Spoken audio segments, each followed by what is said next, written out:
कहानी की शुरुआत में हम जंगल के बीचों बीच एक घर में दो बच्चों को खेलते हुए देखते हैं। तभी खिड़की के पीछे से कोई भागते हुए हमें दिखाई देता है। दरअसल वो मुर्दा इंसान थे और ये एक ऐसी दुनिया थी जहां रातों रात खतरनाक वायरस फैलने की वजह से सभी लोग ज़ॉम्बी में बदल चुके थे और इंसानियत का नामो निशान खत्म होता जा रहा था। पूरी दुनिया पिछले 6 साल से इस वायरस की चपेट में है। लेकिन हैरानी की बात तो यह थी कि सालों से ये भाई बहन इतने लंबे वक्त से इस कॉटेज में अकेले जिंदा रहे थे। यह काम इतना आसान भी नहीं था क्योंकि इन्होंने इतने खतरों का सामना जो किया था और बहुत कम लोग यहाँ पर बच पाए थे। एक दिन एक कपल इस कॉटेज तक आता है। वह बच्चा जिसका नाम जीन था अपनी टॉय गन लिए बाहर निकल आता है। वो आदमी तुरंत ही जिम के पास जाता है और कहता है कि तुम्हारे पेरेंट्स कहाँ पर है। जिम कुछ भी नहीं कहता और चुप रहता है। वो आदमी मुस्कुरा देता है और कहता है कि फिर मिलेंगे। अब उसी रात में जिम ने अपनी बहन के साथ सारे घर के खिड़की और दरवाजे बंद कर दिए क्योंकि बाहर कई ज़ॉम्बी मंडरा रहे थे जो कि सिर्फ मौके की तलाश में थे कि वो अंदर कैसे घुस सके। सुबह तक खैर वो दोनों सुरक्षित रहे। फिर जिम ने अपनी टॉय गन में गोलियां चेक की। उसके बाद दोनों भाई बहन बाहर खेलने चले गए। कुछ ही देर बाद वही काला वाला ट्रक दोबारा से आ पहुंचा और वही कपल ट्रक में से बाहर निकल कर उनसे दोस्ती करने की कोशिश करने लगे। वह आदमी दोबारा जिम से अपने माता पिता के बारे में पूछने लगा। जिम झूठ कह देता है कि वह सामान लेने शहर की तरफ गए हैं। जिम का झूठ काम नहीं करता। वह औरत मुस्कुराते हुए कहने लगी कि वह जिम और उसकी बहन का ख्याल तब तक रखेंगे जब तक उनके माता पिता वापस नहीं आ जाते। घर में भरपूर सामान और ढेर सारी सरप्राइज देखकर कपल ने कुछ ही दिन तक रुकने का फैसला कर लिया। अब वह आदमी जिसका नाम जैक था कहने लगा कि वह कार बाहर छुपा रहा है। ऐसा लग रहा था कि जैसे वह किसी के पकड़े जाने से बचकर भाग रहे हो। आधी रात को जिम ने उन कपल की बात सुनी। वो लोग इस जगह से काफी ज्यादा खुश लग रहे थे। सेफ्टी के लिए जिम और उसकी बहन सुरक्षित कमरे में घुसकर छिप गए और इसी वजह से इतने सालों तक वो लोग जिंदा बच रहे थे। अगली सुबह जैक ने पहले ही नाश्ता बनाकर रेडी कर लिया था, बिल्कुल ऐसे ही जैसे उसके घर में ही वो रहता हो। जिम मुस्कुरा कर यहाँ पर शांत बैठ जाता है लेकिन फिर वह कहता है कि ये सब जल्दी ही खत्म हो जाएगा। जब रात हुई जिम यूं ही चुपचाप बैठा था। तभी उसका डॉग उसके पास आता है। ऐसा लग रहा था जैसे कि वह कुछ कहना चाहता हो। बिना देर किए जिम ने अपनी बहन को उठा लिया और फिर से सुरक्षित कमरे में जाकर बंद हो गया। वहीं नीचे वो दोनों पति पत्नी अभी भी अपनी दुनिया में खोए हुए थे क्योंकि उन्हें नहीं पता था कि मौत जल्दी ही उनके दरवाजे तक आ रही है। तभी वो लड़की बाथरूम जाने के लिए दूसरे कमरे में जाती है लेकिन जब उसकी नजर बाहर की ओर गई तो उसने कुछ ज़ॉम्बीज़ को खिड़की के पास देखा। उसने तुरंत सी लाइट्स बंद कर दी, तब सोचते हुए कि ज़ॉम्बी वहां से चले जाएंगे, लेकिन अचानक पीछे का दरवाजा जोर से खुल गया। तभी जैक को चिल्लाने की आवाज आई। उसने तुरंत अपनी बंदूक निकाल ली और वहां भागकर पहुंचा तो उसने देखा कि उसकी गर्लफ्रेंड जमीन पर पड़ी हुई थी और खून से लथपथ थी। खैर अब यहाँ पर सीन कट हो जाता है और काफी समय बाद का सीन हमें दिखाया जाता है जहाँ पर जिम और उसकी बहन बाहर खेल रहे थे जैसे कि कुछ हुआ ही ना हो। उसी वक्त एक लंबे बालों वाला आदमी जंगल में घूम रहा था। उसने कई जाल देखे तो बर्फ में दबे हुए थे और उसको ट्रैक कर वह जल्दी से कॉटेज तक पहुंच जाता है। अचानक उसके सामने एक छोटी लड़की आ गई। उससे पहले यह कुछ कर पाता कि उसकी गर्दन में तेजी से कोई चीज लगी जो कि एक डार्ट था। जाहिर सी बात है कि वह गोली जिम ने ही मारी होती है उसकी बहन के बचाव के लिए। खैर वो आदमी को होश आता है जहां पर जॉन उससे उसके बारे में पूछता है तो उसे पता चलता है कि उस आदमी का नाम डैन है और वह एक स्पेशल फोर्सेस का सोल्जर है जो कि अपनी पत्नी की नॉर्थ डायरेक्शन में तलाश कर रहा था। जिम कुछ देर के बाद वहां पर रुक जाता है क्योंकि इस आदमी ने उसे कुछ अलग दिखाई दे रहा था।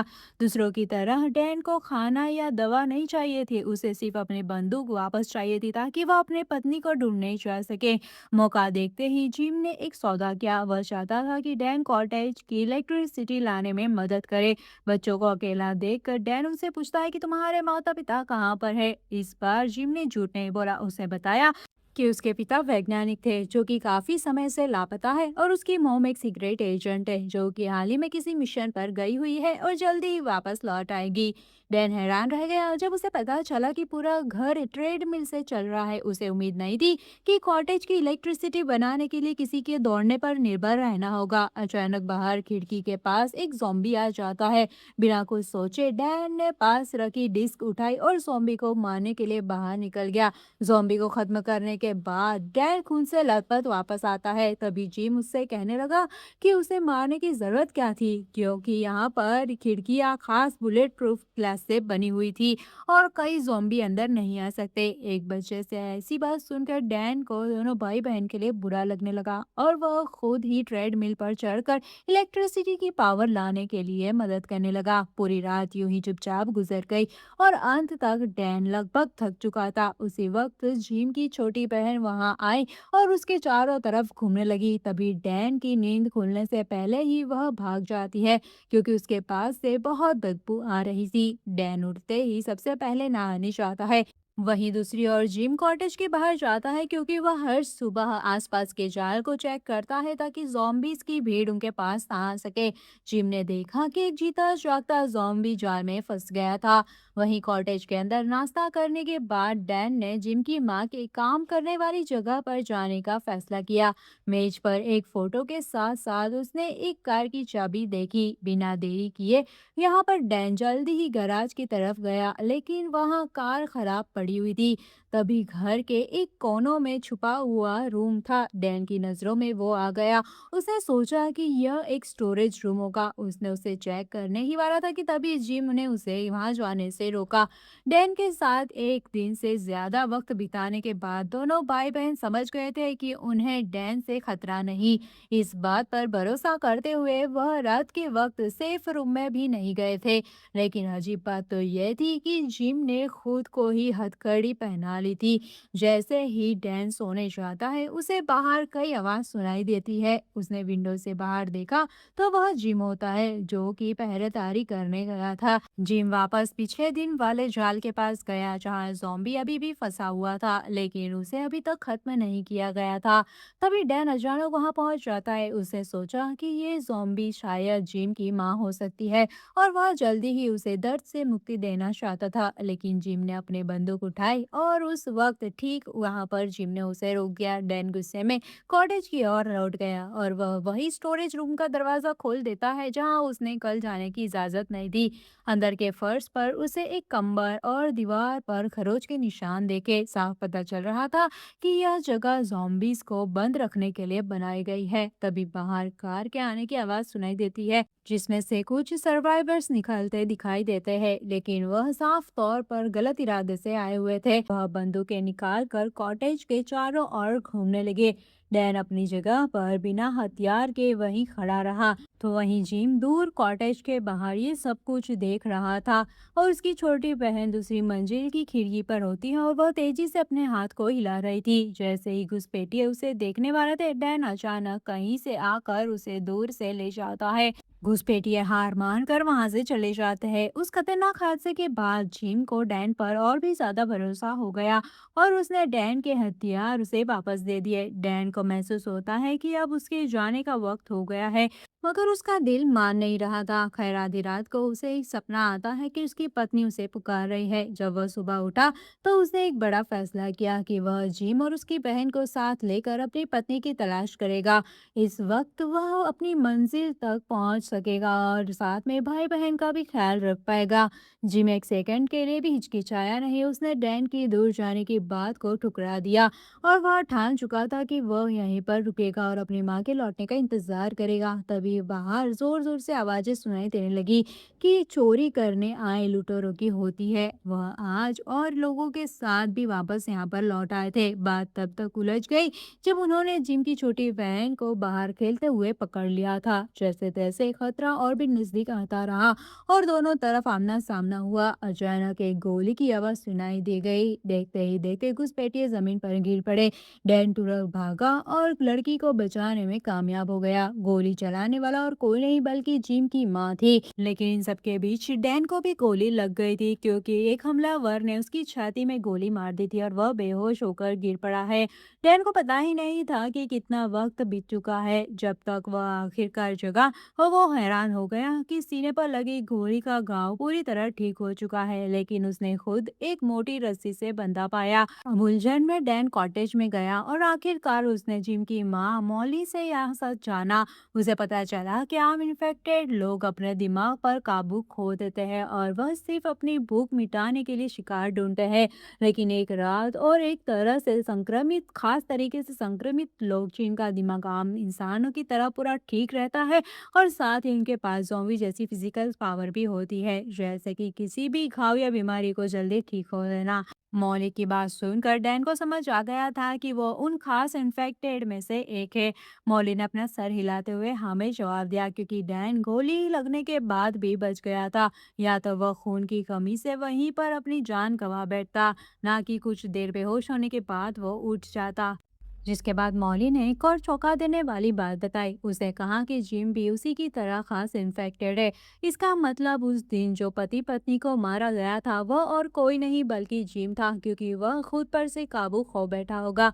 और इसी वजह से जिम हर रात खुद सोते वक्त हथकड़ी बांध कर सोता है। तभी डैम ने वही खरोचों से भरा कमरा याद आया जहाँ पर जिम अपने बदलने के दौरान रहता था। अचानक पास ही से एक कार की आवाज सुनाई दी। मॉली अपनी बेटी को गोद में लेकर एक मलेशिया की ग्रुप का सामना कर रही थी। ऐसा लग रहा था कि वह सफेद दाढ़ी वाले आदमी को अच्छी तरह से जानती हो। पता चलता है कि उसकी बेटी एक लड़के के साथ भाग गई थी और वह आदमी अपनी बेटी की तलाश में अपने साथियों के साथ निकला हुआ है। मौली ने को उस पर भरोसा दिलाया कि अगर उसे कोई भी सुराग मिला तो वह तुरंत उसे बता देगी। यह सुनकर वह आदमी अपने लोगों को लेकर वापस चला गया।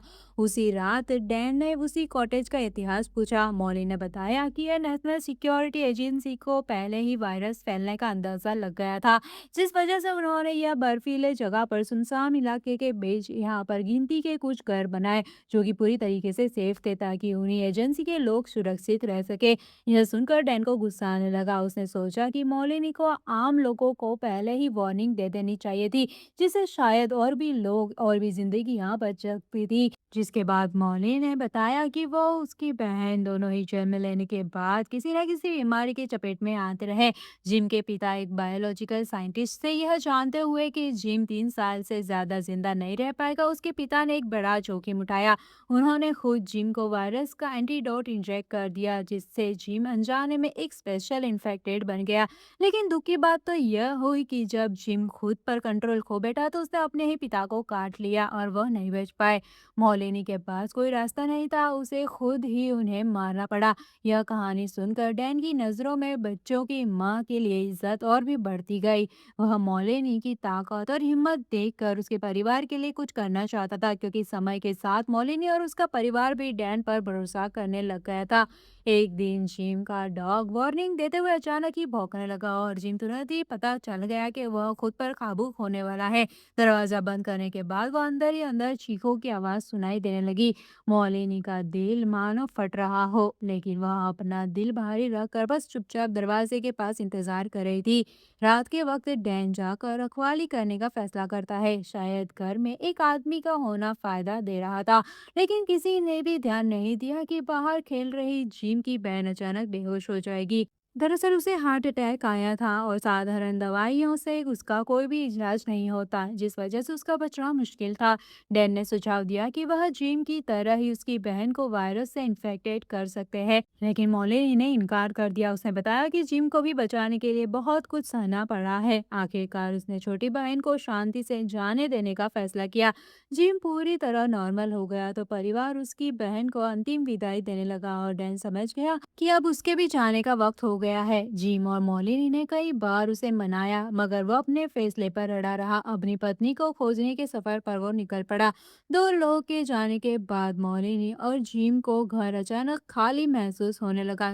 तो वहीं जंगल में उस व्हाइट बियर के आदमियों को जैक की छुपाई हुई कार मिल गई थी। यह एक इत्तेफाक था कि वह सफेद दाढ़ी वाला आदमी उसी कपल को ढूंढ रहा था जिसने पहले कॉटेज पर कब्जा करने की कोशिश की हुई थी। छुपी हुई कार के सबसे करीब वाला कॉटेज मोलिनी का था, इसलिए उन बदमाशों ने वहां पर तलाशी लेने का फैसला किया। इसी बीच डैन जो बर्फ में सो रहा था वो इनकी आवाज सुनकर जाग गया। आवाज खत्म होने के बाद वह बाहर निकल कर देखता है कि पैरों के निशान सीधा मौली के घर तरफ जा रहे थे। इसलिए डैन भी अब पीछे से निकलकर कॉटेज के अंदर घुस जाता है। उसने रसोई में जिम को छुपा हुआ पाया। उसने पता चल गया कि घर के अंदर कितने दुश्मन घुसे हुए थे। तो डैन ने भी अपना हथियार निकाला और दबे पांव एक एक कर मलेशिया लोगों को खत्म करना शुरू कर दिया। जब डैन मैन हॉल पर पहुंचा तो कई लोग ने उसे गन पॉइंट पर ले लिया और तभी यहाँ पर डैन ने खुद की ही गर्दन पर चाकू रख कर अपने आप को ही खत्म कर दिया। और ये देखकर आसपास के सभी लोग बस यही देखते रहे, लेकिन मौली उसका प्लान समझ जाती है।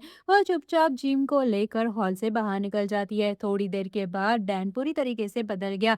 उसमें जैसे कोई शक्ति आ गई हो। उसने ही जल्दी से व्हाइट बियर लोगों को मारना शुरू कर दिया और आखिर में उनके बॉस को भी खत्म कर दिया। डैन की गुस्से भरी दहाड़ सुनते ही आसपास के कई जॉम्बीज वहां पर आने लगे। अगली सुबह डैन उठता है तो उसने देखा कि विला पूरी तरीके से ज़ॉम्बीज़ ने तहस-नहस कर दिया था। उसे टेबल पर मौली का एक खत मिला पड़ा जिसमें लिखा हुआ था कि मैं जिम पहले ही उत्तर की तरफ निकल चुके हैं, किस्मत रही तो शायद फिर मिलेंगे। मुस्कुराते हुए डैन ने वहां पर रखा खिलौना उठाया और उसे अपने कंधे पर टांग लिया और वो अपनी पत्नी को ढूंढने के लिए उत्तर की ओर निकल पड़ा। और इसी के साथ ही मूवी यहीं पर खत्म होती है। कैसी लगी आपको ये मूवी की कहानी मुझे कमेंट करके जरूर बताना। मिलता है नेक्स्ट वीक के एक्सप्लेनेशन में, तब तक के लिए अपना ध्यान रखिए। Bye bye.